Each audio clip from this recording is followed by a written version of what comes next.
আমি 17 বছর যাবৎ প্রবাস জীবনে আছি।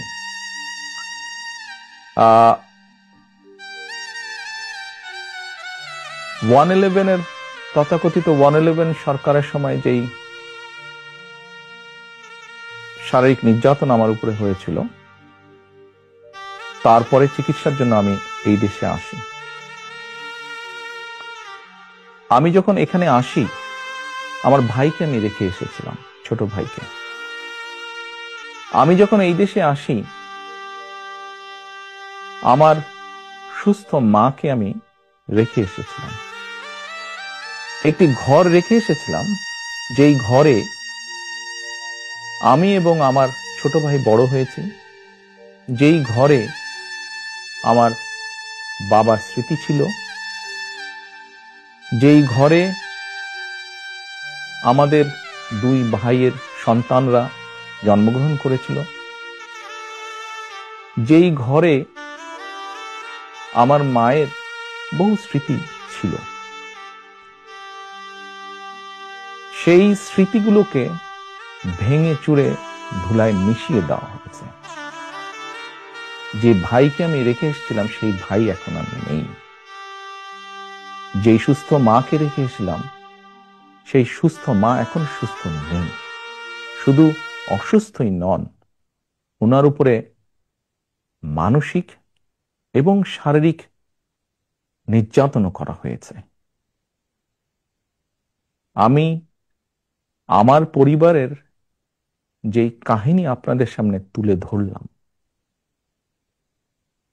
এটিকে আপনারা কাহিনী বলুন বা সংগ্রাম বলুন, যেটাই বলুন না কেন, এটি শুধু আমার কাহিনী না বা আমার পরিবারের কাহিনী না। এরকম কাহিনী বাংলাদেশের শত না হাজার হাজার পরিবারের, বা যেই পরিবারের বাবা, যেই পরিবারের ভাই, যে পরিবারের স্বামী, তার ঘর বাড়ি ধ্বংস করে দেওয়া হয়েছে, হ্যান্ডকাফ পরা অবস্থায় হাসপাতালের বারান্দায় মারা গিয়েছে, তা না হলে হ্যান্ডকাফ পরা অবস্থায় জেলের ভিতরে মারা গিয়েছে, সহায় সম্পত্তি ধ্বংস করে দেওয়া হয়েছে।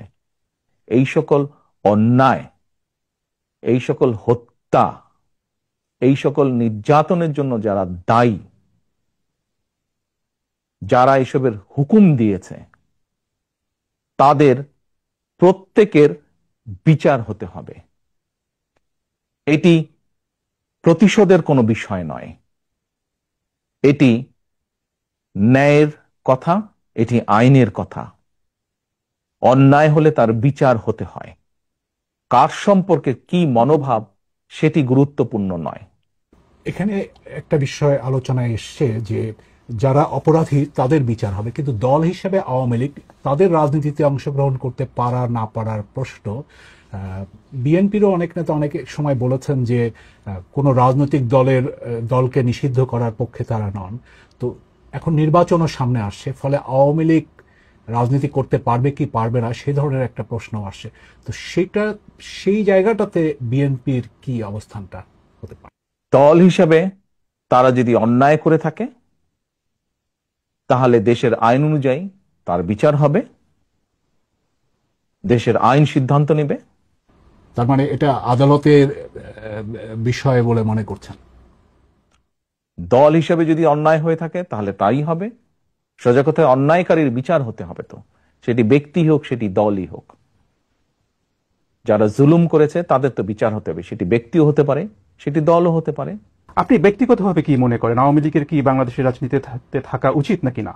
আমার মনে হয় আপনার কোনো কোনো প্রশ্নের উত্তরে আমি মনে হয় বলেছিলাম যে আমরা রাজনীতি করি জনগণের জন্য। আমরা বিভিন্ন সময় আমরা বিশ্বাস করি এবং বিভিন্ন সময় আমরা বলিও, আমরা বিএনপি আমরা যারা করি আমরা বলিও যে আমাদের রাজনৈতিক সমকল ক্ষমতার উৎস জনগণ। আমি দৃঢ়ভাবে বিশ্বাস করি এবং বিশ্বাস করতে চাই, যে দলের ব্যক্তিরা বা যে দল মানুষ হত্যা করে,